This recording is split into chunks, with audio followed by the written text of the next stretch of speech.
What's going on, everybody? This is Wheezy the Wise with a public service announcement for Gears of War 4. I am desperately trying to get the coalition to fix my Horde mode. This is the only mode I really care about in the game. After you've beaten the campaign, if you don't really have the stomach to deal with the competitive community, it's just a good mode to band 5 people together, put your backs against the wall, grind against wave after wave of enemies, and a test of wills.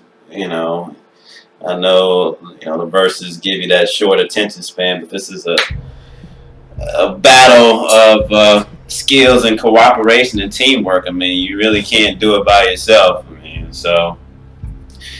but they made it very challenging because of several factors.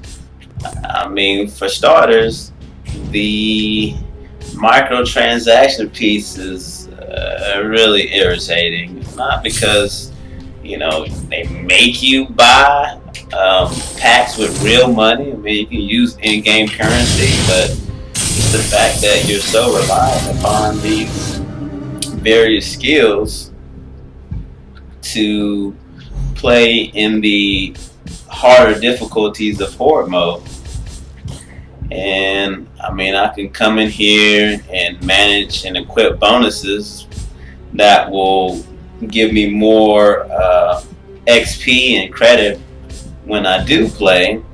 But I dislike the fact that there's bonuses that only require me to do 20 waves, or sometimes even just 10 waves, or get a minimal amount of kills or fortifications, and because that just encourages people to quit once they finish them, but they're going to finish well before 50 waves. So you end up with a lot of people that quit early just based off of that.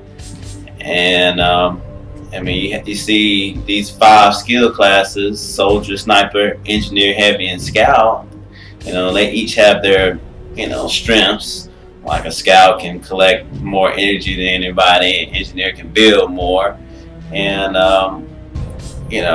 as you level each class up, they can go from 1 to 10, and every 2 levels you go up. So 3, you get an extra card. All the way up to 10, you can unlock all 5 cards, which is great. But the catch is they don't differentiate how much you need to be successful in which difficulty you plan on playing on. So I would say casual, you can play 1 to 3. Level normal, you can do 3 to 5, hardcore 5 to 7, and insane is 7 to 10. But as you can see in the playlist details, it makes no mention of the required play level. So you can get people who just popped open their game for the first time, level peons, like, hey, I think I'm good. I want to play insane with the big dogs, and then they get their feelings hurt when people are cussing at them and swiping at them and trying to tell them to do A, Y, Z. And it's not because they're trying to be bossy. We're stuck with you for however 90 minutes, 2 hours, however long it's going to take to complete this mode, and you want people that you can rely on, especially if you're playing in harder difficulties. You assume that people playing in harder difficulties already know what they're doing, but you get so much new blood that it just ruins the experience in itself. And then you come into public matchmaking, and for starters, you can't vote on the map. It's already locked in. So what happened to that feature? I think it was in Gears 3 where you could actually vote on a map, and that would greatly reduce the amount of quitting in the game. And then you have this situation right here where you have multiple people can select the same role. So unless I switch off to something different, you're gonna end up with people playing the same role over and over again. we need a scout. So somebody's got to be a scout, and they'll figure it out eventually that somebody needs a scout. But that should be a notification in the game saying you need an energy collector, you need a defense guy, you need a long range guy.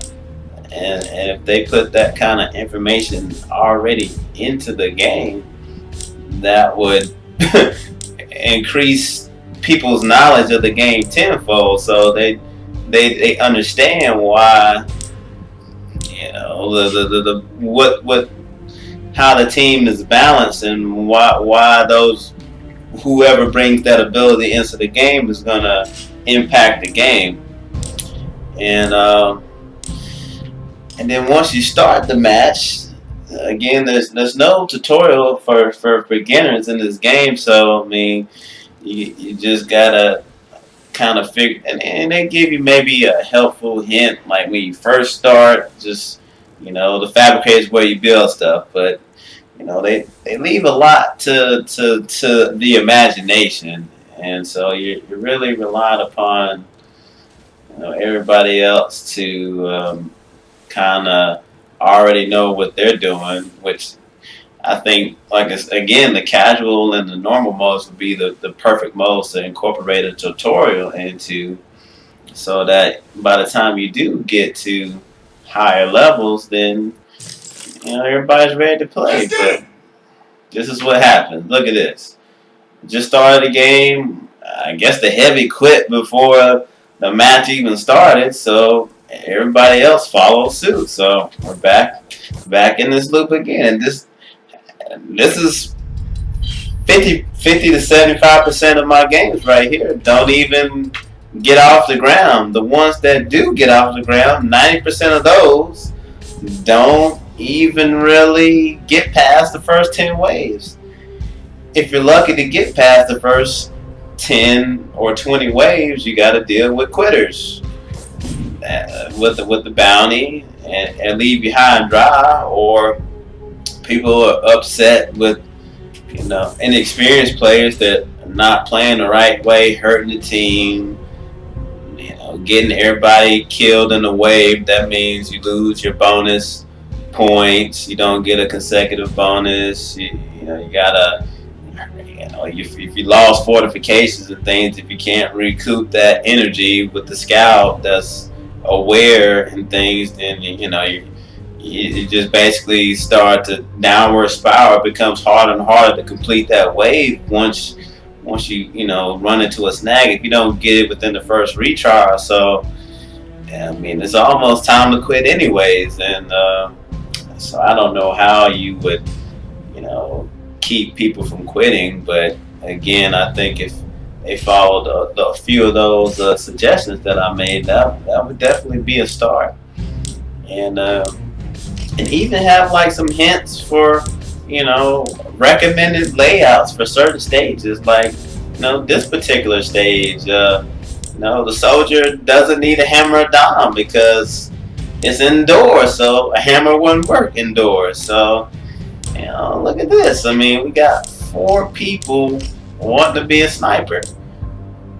It would definitely help if they would physically force, they wouldn't let the game start on a public matchmaking without each class being already predetermined or like locked in. Like you couldn't start this the way, only like if this was a private match, who cares? Have at it. If you want to have an all soldier party on a private match, knock yourself out. That is perfectly fine. But for something like this, think outside the box for sure, because you're going to